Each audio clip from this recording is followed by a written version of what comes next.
আপনি तमाम পৃথিবীর মানুষদেরকে জানায়া দেন যে সমস্ত ব্যক্তিরা ব্যক্তিগত জীবনে পারিবারিক সামাজিক রাষ্ট্র জীবন পর্যন্ত শান্তি চায়, শুধু শান্তি নয়, আমি আল্লাহ তাআলা ওই ব্যক্তিকে শান্তি দিয়ে দিব।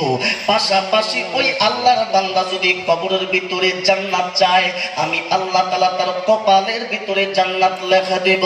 নবী গো, আপনি তাকে জানাইয়া দেন আমি রব্বুল আলামিন দুইটা পুরস্কারের কথা বলে দিলাম। আমার কুদরতি পার্লামেন্টের সিদ্ধান্ত অনুযায়ী দুইটা আমি আমলের কথা বলে দেব। এই দুইটা আমল যদি কোনো আল্লাহর বান্দা বান্দি করতে পারে, কোনো যুবক যুবতী যদি করতে পারে, এ বাবা, এই যুবক ভাই খুব গভীর করে একটু মনোযোগ দাও।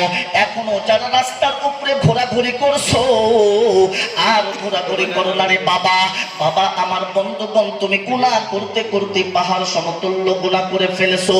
এখানে এমন যুবক থাকতে পারে যার চেহারার দিকে তাকাইলে তার কপালের ভিতরে জাহান্নাম অজীব হয়ে গিয়েছে। কথা বলেন ঠিক কিনা? ভাই রে, এ যুবক ভাই, আসার একটা সিরিয়াল আছে, যাবার কিন্তু কোনো সিরিয়াল নাই। কথা বলেন ঠিক কিনা? আমার আল্লাহ তাআলা জানাইয়া দিলেন, নবী গো, আপনি तमाम পৃথিবীর মানুষদেরকে জানাইয়া দেন এক নাম্বার পুরস্কার, ইয়া আইয়ুহান নাসু কদ জায়াকুম বুরহানুম মির রাব্বিকুম ওয়া আনজালনা ইলাইকুম নূরাম মুবিনা। আল্লাহু আকবার। এক নাম্বার নবী গো, এক নাম্বার হলো বুরহান নামের নবী। এই নবীর আদর্শ যারা মানবে, যুবক খুব খেয়াল করেন, বুরহান নামে নবীর আদর্শ যারা মানবে, এই বুরহান নামে নবীর আদর্শের মালা যারা গলায় পড়বে, আমার বন্ধুগণ, আমার আল্লাহ তাআলা ওই আল্লাহর বান্দার ব্যক্তিগত জীবনে, পারিবারিক সামাজিক রাষ্ট্র জীবন পর্যন্ত শান্তি দিয়ে দিবে।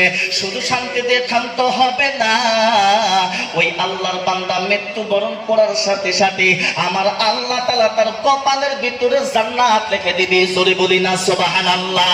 এবার আপনি বলতে পারেন, হুজুর, পৃথিবীর ভিতরে বহু নবীর নাম শুনেছি, কিন্তু বুরহান নামে নবীর নাম শুনি নাই। কথা বলেন ঠিক কিনা? এটা আবার কোন নবী? আমরা ঈসা নবীর নাম শুনেছি, হযরতে মুসা নবীর নাম শুনেছি, হযরতে আদম নবীর নাম শুনেছি, কিন্তু আমরা বুরহান নবীর নাম শুনি নাই। এই বুরহান নবী কে? সেই নবীকে মানলে নিজের জিন্দেগির গুনাহগুলি মাফ হয়ে যায়, যেই নবীকে মানলে আল্লাহর বন্ধু হওয়া যায়, যে নবীকে মানলে জান্নাত পাওয়া যায়। এই নবীর পরিচয়টা একটু সুন্দর করে